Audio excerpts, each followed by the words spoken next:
What a good lad. Nice fella. I actually laugh more with him than I did with comedians we've had on. Yeah, he was funny. Like, he definitely has a personality. He could He get into who does. Definitely better than us anyway. Do a podcast or something. Interview strongmen. Don't tell him that shit. We should do That's that. what I want to do. I know. It actually might be good. Like, once you get Pa on, there might be one or two other ones. Exactly. He's so Exactly. big, mate, isn't he? I know he He's is. so big. I know. When you're scratching his head, not just seeing his biceps, I'm like, oh my god, I feel so feminine right now. 3, 2, 1. What's happening, everyone? Welcome back to the greatest podcast you've never heard of. This is MCPodcasting, episode 136 or 7, whatever. So I don't even know what. You really give up on the numbers. Like, it's been so long since we've done one. It's been close to a month. So who do we have today's team? we had a fella who lifts weights. We had Pa Dwyer, 4 times Irish strongest man. Fucking just competed at the world's strongest man. Only the second ever Irishman to compete at the world's strongest man. Crazy. Amazing. Yeah. So we just kind of talked through a lot of different stuff, like how he got into it, different ways of which strongman's promoted. Yeah. His good guy, really funny guy. Really good chat, I thought. Like. Yeah, he also talked about his performance during the World's Strongest Man, which I thought very interesting. He also talked us through his dad as well, which is ridiculous. You know what I mean? The amount of food he has to eat even before he knows there's a competition coming. You know what I mean? It's just mental, like. Yeah, it's crazy. But yeah, very funny man, actually. Very funny. I think you were laughing so much because you were scared of him. I was nervous. I felt that if I didn't laugh, he would have hit me. You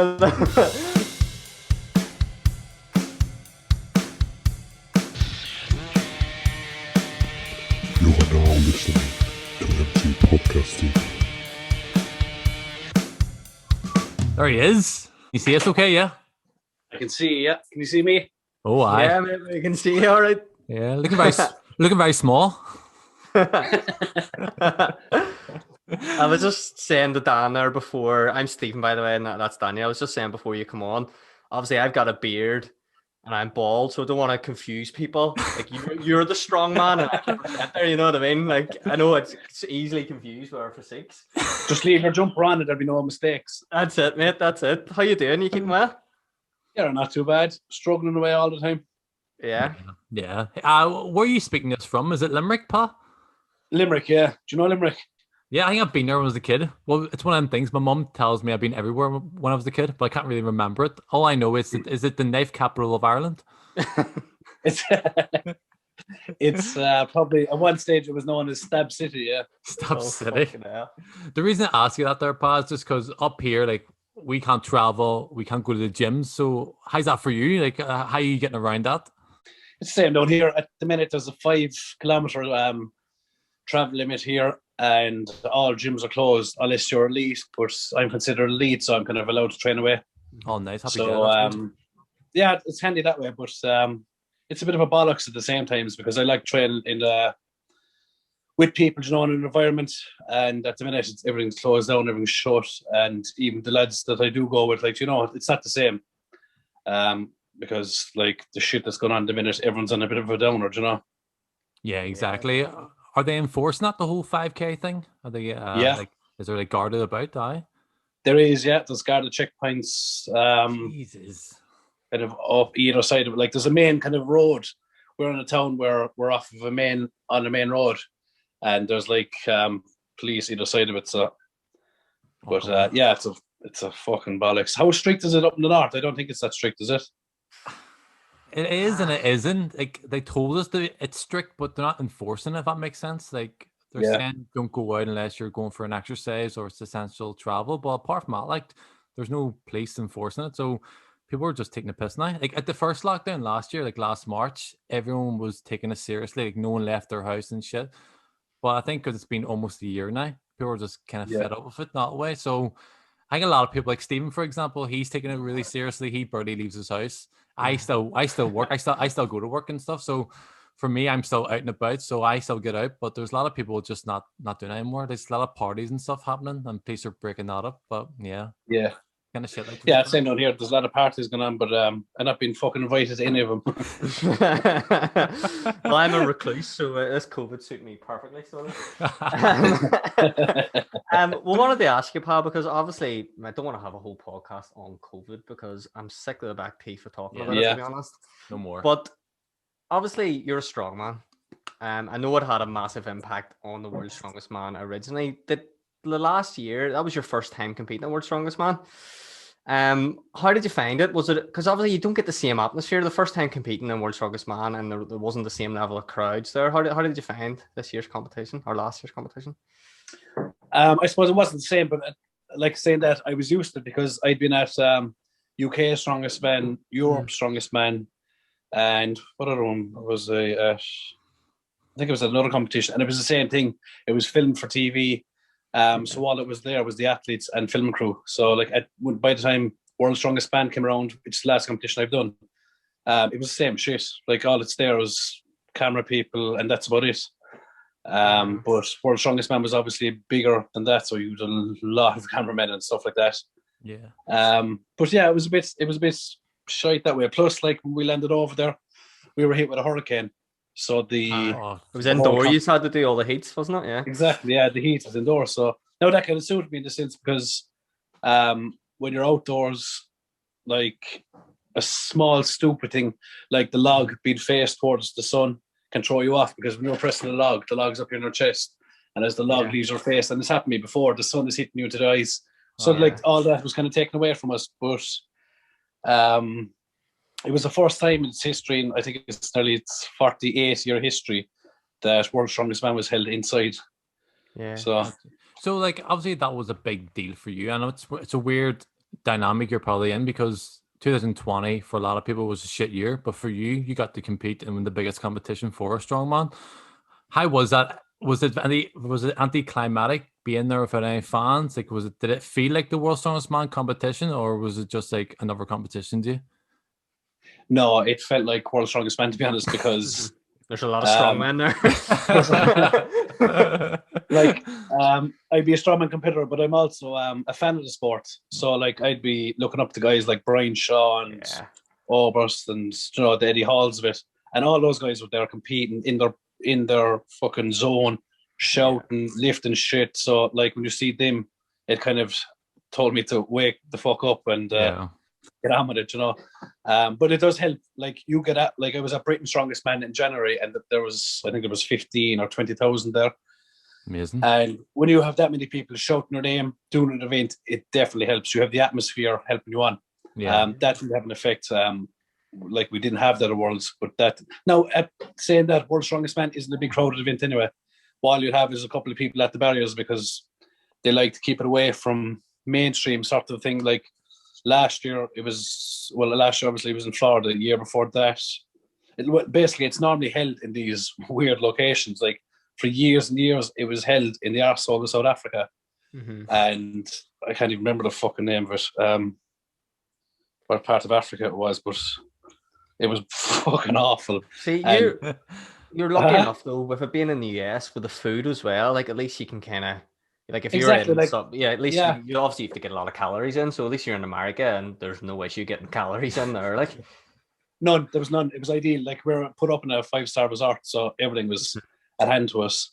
It was a bollocks though, because we had dinner nearly every evening at around 7:00, and after dinner every evening we had to go and get a fucking COVID test. So you had this thing go up your nose either side every night, and we were there from 11, 12 days. So we had 10 or 11 COVID tests every night.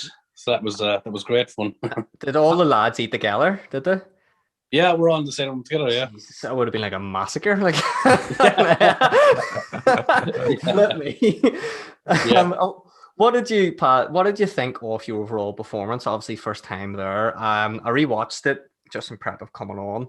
I think you were probably a wee bit disappointed in the farmer's walk, but I think your grip went a wee bit on that there. But were you overall happy with your first performance at World's Strongest Man? Yeah, like, to be honest, all I can do is compare myself against the best in the world, and not just in my group, but all the other guys that were there, like the other 25 competitors. Like, we had deadlift, and we had log, and we had loading race. And when I compare myself against the other 25 guys, like I beat a lot of them in the deadlift. I beat a lot in the log, and in the loading race, I came second. I was only second off winning the loading race in my group. So like farmers is a bad event for me. Always has, always will be, and it's probably my own fault. I don't train it a whole while. Plus, I injured my hand at UK Strongest Man about 3 years ago, and it's never been right since. I broke a bone in my hand, and the bone bent kind of downwards like that and pressed down on the nerve. So like I have great strength for about 5-10 seconds, and then it just opens. And I was kind of banking on, like, it was only a 12-meter course with the farmers. It was 160 kilos in each hand, and I was hoping that it would just hold for that distance, but it didn't, and I made a bollocks of it. Here, Pat. Sorry. I was going to ask you, Pat, because I'm a kind of a casual fan of like Strongest Man not too. How does one qualify for like the World's Strongest Man competition? Do you need to win other competitions to qualify? They have qualifiers. They've like Britain's Strongest Man is a qualifier. Okay. They have a Northern America qualifier. I think they have 2 qualifiers in America, and after that, I think it's wild card invite. So they'll pick a couple of guys from Europe's Strongest Man. They'll pick a couple of guys that may be top in their country, and that's how they fill the cards basically. So it's kind of a bit of both. Because I was a wee bit confused because you've won Ireland's Strongest Man, I think it's 4 years in a row, but you've also won the UK Strongest Man. So it does. You don't need to be from the UK to compete. Is that correct, or do you need to be living there? No, you don't need to be from the UK to compete. Like they invite any country that has an athlete good enough to compete at World's Strongest Man. Obviously, it's harder for an Irishman to compete because my only entry to get to World's Strongest Man is to compete at Britain's Strongest Man. Ideally, that's my only actual legitimate route. And the top 3 then from Britain's Strongest Man is invited to World's Strongest Man. Now, when you go to Britain's Strongest Man, there's like 8 guys there that have made the top 10 final at World's Strongest Man. So when you look at Britain's Strongest Man, you're nearly looking at the lineup for fucking World's Strongest Man. Just the talent in it's unreal. The talent in England is just unreal. It's better than America. But why is that? Why did they not recognize Ireland's Strongest Man competition? Like, why do you need to go to UK for? I don't really know, to be honest. Like there is a like they invite guys after the Giants Live is what it's called. So Britain's Strongest Man is a Giants Live. That'd be the committee Giants Live. Now they run an Irish one, but the Irish one just qualifies you to compete in Britain's Strongest Man, and that's how you get on. So last year I did really well in Britain's Strongest Man. So they invited me then to Europe's Strongest Man, did really well at Europe's Strongest Man. And then just because I'm a good laugh, they brought me on to World's Strongest Man. But then this year, so World's Strongest Man, I think I've seen it was announced it's going to be June. But obviously there's fuck all competitions really at the minute. Are you expecting, have you been given an invite for this year's World's Strongest Man, or what way is that working? No, I don't know anything yet. They don't tend to invite guys from like, obviously the top guys are going to know. Brian Shaw knows he's gone. Yeah. Tom Stoltman knows he's gone. So there's a couple of guys that'll be guaranteed there. You call it the seeded group. But then there's like maybe 15, 20 guys that don't know if they're going or not yet. And because it's the only competition that's probably going ahead this year, there's going to be a bit of a scrape to get it to World's Strongest Man. Yeah. Plus, it's a nice holiday to California. Absolutely, mate. Yeah, absolutely. True. Here, Paul, do you maybe asking, how does one get into being competing in Strongest Man? Was it something that, did you just go to the gym one day and realize, hey, I'm really good at lifting weights here, I should do this for a living? Like, how did you get started? I think I'm trying to ask.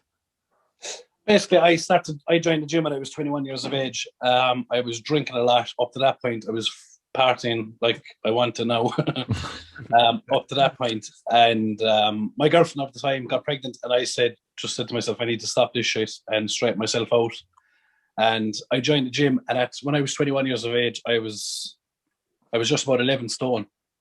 So a typical body weight for a guy that was drinking nearly 7 days. Jesus. Yeah. And you're like 6'2", are you, Paul? 6'2", yeah. Yeah, so you're a big skinny fucker then, basically. The life of a party head. Yeah. There's hope for us yet, Dan. There's hope for us yet, mate. That's what I was gonna say. It was good crack though. Yeah. So I suppose looking back then, anyway, I said I'd straighten myself out or try and straighten myself out a bit, and I joined. I actually met a guy in the pub, and he was into a bit of lifting. In the pub. And I was like, I might join the gym with you Monday, and he was like, oh yeah, okay, here we go. Here's another bollocks that's on about joining the gym. So he said, look, if you're serious about it, I'll see you Monday at 7:00, and that's nearly 15 years ago. And I was there Monday at 7:00, and I've never gone more than 2 days, I'd say, without training since in that 15-year period. Amazing. And constantly educate myself, constantly trying to learn off people. And even today, this day, I'm learning stuff, It's never ending, learning how to get bigger and stronger. You say you started at 21. Is 21 like an old age to start? Or is that... Very old, yeah. But there's no limit with strongman, really, because like you see soccer players tend to reach their limit at the age 30. Well, their prime would be like their late 20s, but strongman is different. Like one of the best strongmen in the world is Mark Felix, and he didn't start strongman. Yeah, he's 54 this year, and he's still one of the top deadlifters in the world. Just a really good overall strongman, but he's a really good deadlifter. And he didn't start competing until he was my age, like he was 35, I think, when he started competing. So, like your prime of strength is normally average, like 35 to 40. Yeah. So, like it's a lot different from other sports. Obviously, we start slowing down, but speed isn't a main priority for strongmen. It's more kind of power. So what age were you when you first competed in strongman span? I think I was in the gym about 5 or 6 years, and this local gym or this local competition came up along Cork, and I was only doing it for the crack. And I went down to Cork and there was like 20 or 24 guys there, I think, competing, all big fuckers. And at the time, I was still only small. And I was like, what am I doing here? I'm wasting my time. But long story short, I came third in that competition, and I said I'd stick with it then after that, and the rest is history. Exactly. The sport itself. So I've always been like a fan of strongman. Always one of the shows you watch with your dad growing up, and I feel like anyone who watches it, especially fellas, you can't not be impressed by it. But my issue with strongman is it's the way it's advertised and promoted. And for example, I think it's going to go ahead in June. It's shown on Channel 5, but they always show it during the winter. So if you really want to know who wins, you can just Google it. Like if you're a fan of strongman, you just Google it, but you don't get the coverage. It's just, I find it really weird how it's marketed. And I just think that's something, like you've got such a great content. You've got such sport that everyone will watch and admire. I just feel like it should be pushed a bit more. Yeah, it should be really. I think that World's Strongest Man, the thing about World's Strongest Man is, first of all, it's a TV show, and second of all, it's to find out who the World's Strongest Man is. So the priority is TV show of the World's Strongest Man. So see, that's the thing. It's not like the World Cup, the football. Yeah, it's different. See, it's still kind of bordering kind of entertainment more than sporty sort of thing. So like it's closer to WWE than it is the World Cup of football. Yeah. So that's kind of what it is. And like, as far as I know, and it's shown to like 500 million people at Christmas time. It's 170 or 80 countries. Awesome. So like they haven't changed it since they started. So it's obviously working for them and they're making money. So that's obviously why they won't change it. And that money, you say, there's obviously money in the sport, but it doesn't, because obviously Eddie Hall's a big example. I think he was a mechanic for years while he was competing in strongman. And I think the top guys do brilliantly. Like Branshaw is not worrying about money. So it's not, Eddie Hall's not worrying about money. But then as you go further down, you've got these amazing athletes. And I always feel like these guys have to juggle this alongside their full-time jobs. So do you think the money really trickles down in the sport? It does massively. But see, like Eddie Hall is a great promoter of himself. He just, he's self-efficient. He pushed every avenue of strongman there is. He has, like, his obviously name is the Beast. He has the Beast weight belts. He's Beast biltong. He's Beast fucking underpants. He's everything. So he promotes himself. Same thing goes for Thor, the Mountain. Got into acting, got a big role in Game of Thrones, and like that became self-efficient. So he was able to commit full time to strongman. Yeah. So I think it comes down to the individual. Like even Zydrunas Savickas was world's strongest man for 4 years. And during that time, he was a politician in his country. He was never actually a full-time strongman. So he was always doing other shit other than strongman. It's only kind of since Eddie and Thor, like in the last 5 years, have strongmen become full-time because there's no money in strongman. You know, it's not big money. Just to touch on what Stephen was saying there about the marketability, about the actual competition. I mean, Stephen were talking before you came on, and we were just, it's one of them, it is that sport. It is one of the sports that, even though you're not a fan of, you respect. And then when you watch it, even for 5 minutes to 10 minutes, you're like, this is amazing. You know what I mean? Even though you're not a massive fan, you still respect it. But is it because of the channel it's on? Because I know it's on, like, I think it's on Channel 5 in it. Yeah. Why imagine it was on like Sky Sports or like BT Sports or no something like that. Imagine the push. Imagine the audience it could get, because it is on Channel 5, so a lot of people don't pay attention to it. But it was on Sky Sports and Sky Sports News were talking about it. It'd be one of the biggest sports on the planet, I think. It would easily like that because strongman is the type of sport that, or strongman is the type of thing that it'll entertain a 5-year-old and it'll also entertain an 80-year-old. You know, it's that type of thing. Like everyone say, "Oh my God, look at the man pulling a 40-ton truck," or "Look at the man lifting stones or lifting logs over his head and lifting cars and flipping cars and all this thing." And then inside that, then again, there's a great camaraderie between strongmen. So we're always helping each other out and laughing, and you know, there's never any bitterness in the competition. Yeah. So like it's enjoyable as an all round. But yeah, if it was on Sky Sports, I'd imagine it would reach far more people, because even in the Republic of Ireland here, you can't get Channel 5 without you have to type in a code and you have to do all this bullshit. So like Channel 5 isn't a readily available channel down in the south here. Mm-hmm. So I don't know, So to be honest. It's How something do, they should look down into. south then, how do they watch if you don't pay, we'll take it away? How clean is your house? How do they get the content? I can see when I'm advertising that World's Strongest Man is on Channel 5 and someone says, "How do I get Channel 5?" It's like, for fuck's sake. And you have to click options, you have to go down to manual tune, and you have to type in this fucking code, and then sometimes it doesn't work then, so it's a bollocks. Yeah. But it's on ESPN as well, actually, so you'd imagine they'd fucking do something over here with Sky Sports. Yeah, it should. Like, but you're right there. We were talking about, like, it is one of them sports that's going to entertain the masses, but it's also a very simple sport. Sometimes people watch football for the first time, or even Gaelic for the first time. You can't enjoy it because you don't know the rules. But yes, you know, yeah. there is no rules. They're lifting shit up That's and it. they're putting it back down again. You know, it's as simple as that. There, enjoy It's it. simple enough, yeah. Exactly. Pick the weight up, put it back down again. Yeah, exactly. Yeah. But you'd mentioned Eddie Hall, and I think Eddie Hall's the best example of it. Obviously, you'd said he diversified. Are you thinking yourself, is that something you're going to try do to really market yourself? I know you've got your Instagram page, you've got a good following on that. You have a YouTube channel as well.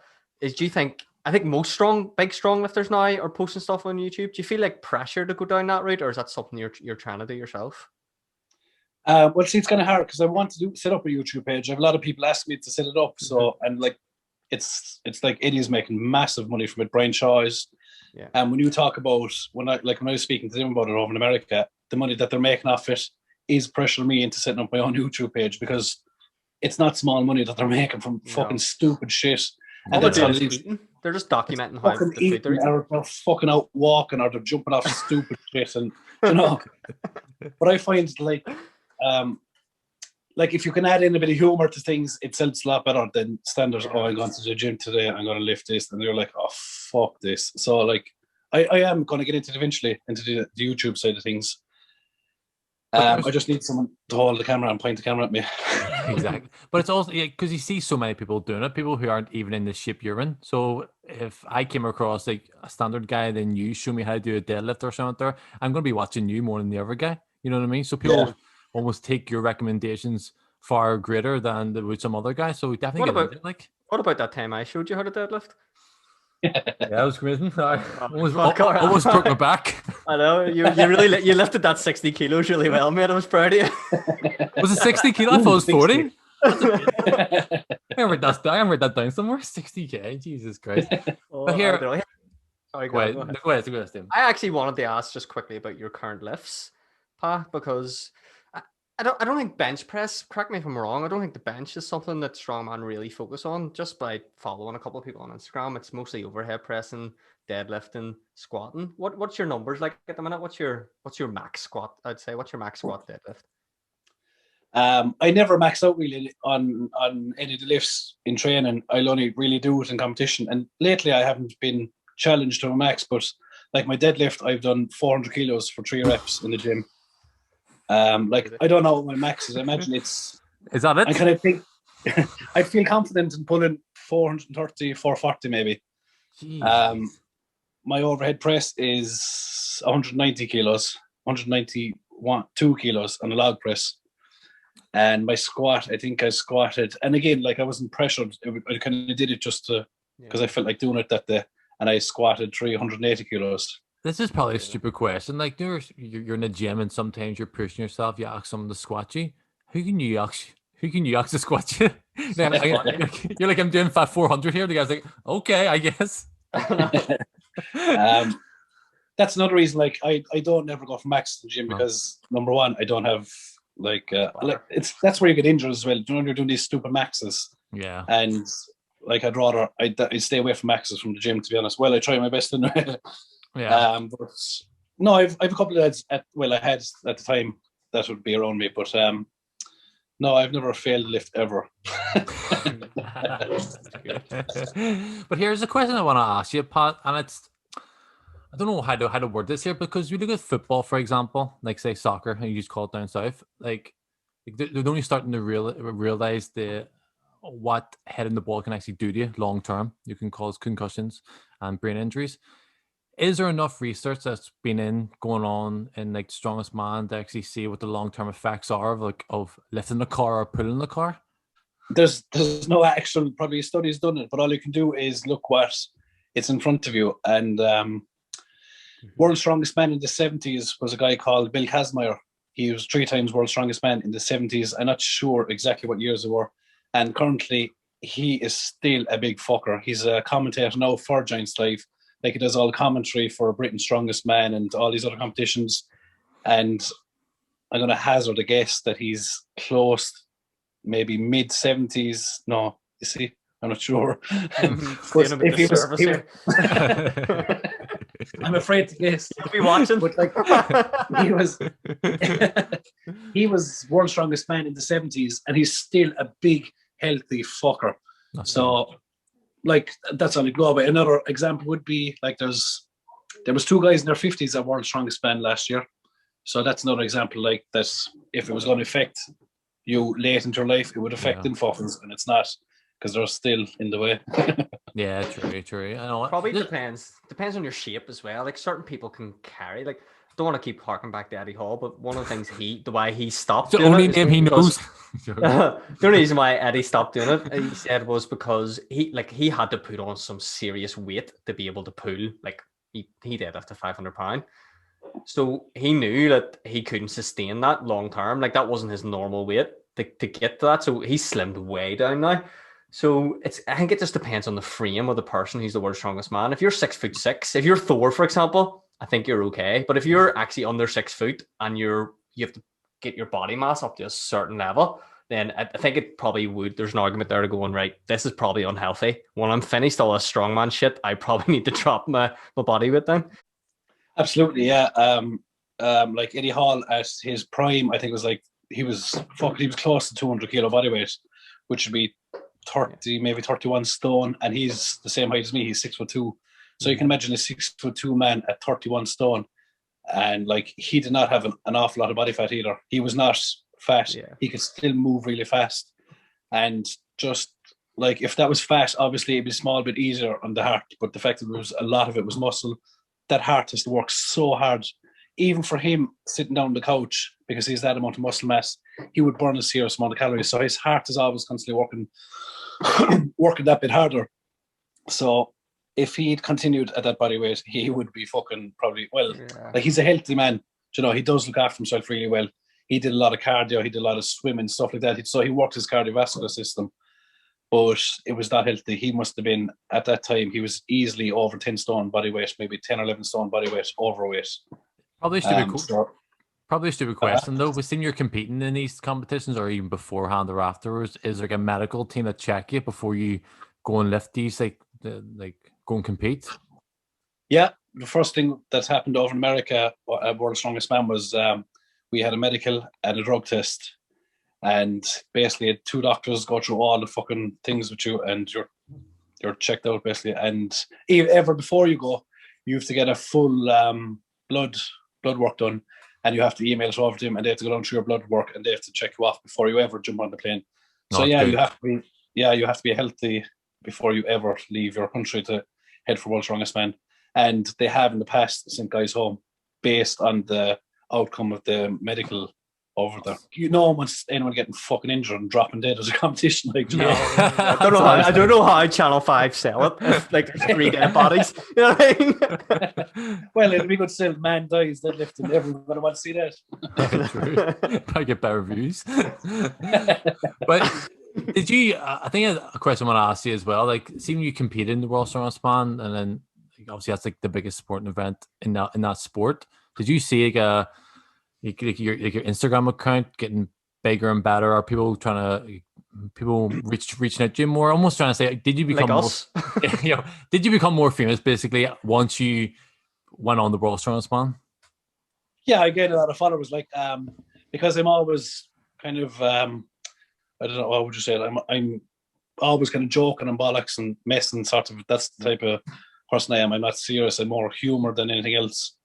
And once World's Strongest Man kind of got on that, they kind of wanted me to do a lot of stupid videos for him. So yeah, I get a lot of followers, and I was over there against a good few friends as well, you know, who would have a lot of followers as well. Yeah, and that they'd often share my stuff then as well. So yeah, it was good that way, in that sense. Cash in on that, mate. Get the full day of eatings up on YouTube. Get the, I don't know, start throwing bricks about or something and just video yourself. I know. That's my next thing to do. I'm going to put up because a lot of people ask me that, my full day of eating, and it's just it's not. You're vegan, aren't you? Yeah. You'd be vegan, wouldn't you? Did we not tell you this is a vegan channel? You eat meat, you murderer! I eat all sorts of meat. Yeah. I actually went vegan for 6 weeks. How was that? Last year. Oh, it was fun. Yeah.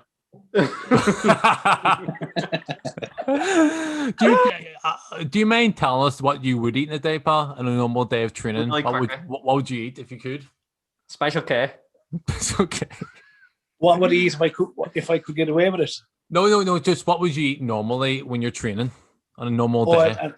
A normal day for me is first thing in the morning at 7 o'clock is a protein shake, which consists of 4 scoops of protein and 6 scoops of oats, and just swan that back. My next meal is 10 eggs, 10 large eggs, and at the minute I'm like my diet goes by phases. There's 6 phases of my diet, and I'm in the second phase, so I'm not at a lot of calories at the minute. So my 6th phase, like, I hate fucking eating. I haven't been hungry in about 6 years. I'm just constantly, from the minute I wake up, right before I go to bed, I'm fucking putting food into my mouth. But anyway, I'm in the second phase. So it's not a whole pile of food at the minute. So, so my first meal is a shake. My second meal is 10 eggs and a large orange. My third meal is 300 grams of minced meat with 250 grams of rice with carrots. The same, that multiplied by, that's the next 3 meals. And what's my last meal? My last meal is, my last meal is 350 grams of mince and an apple. Fuck me. So I'd recommend getting a cow for the back and a chicken for the back as well. So I'm eating 2 or 3 pounds of mince steak a day. And are you strict when it comes to like sweetie things or alcohol? Like, would you cut that out when you're training? If I thought there was a competition coming up in the next 12 weeks, I wouldn't touch any alcohol or anything. Not that I don't touch it anyway, because like I'd say the last time I drank, I don't actually remember. It was well over a year ago at this stage. Oh, really? I just didn't. Yeah. I don't remember actually last fucking night I had out. But anyway,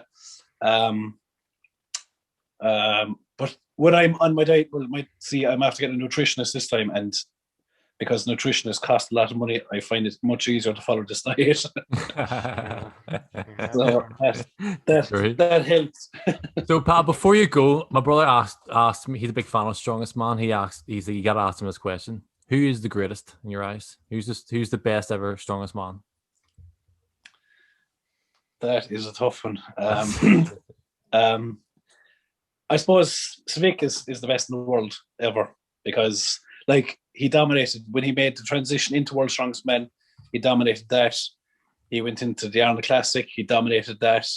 Like no one's ever no one like he is. I asked him before how many world records he has, and he said, "I think I have over 60 world records."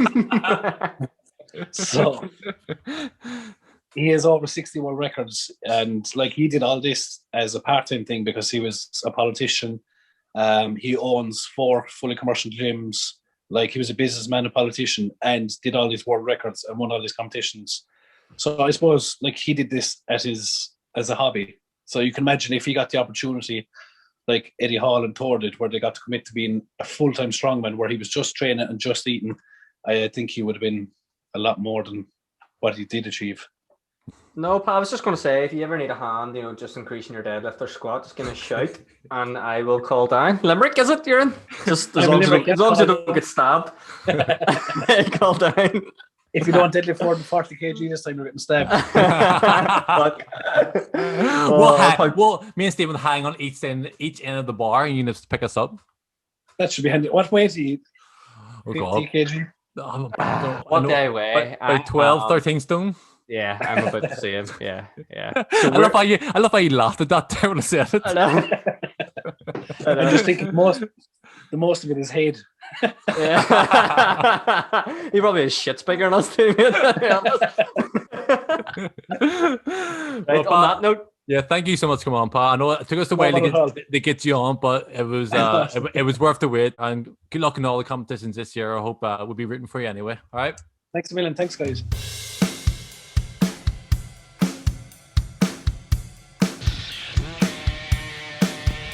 You are now listening to MCPodcasting.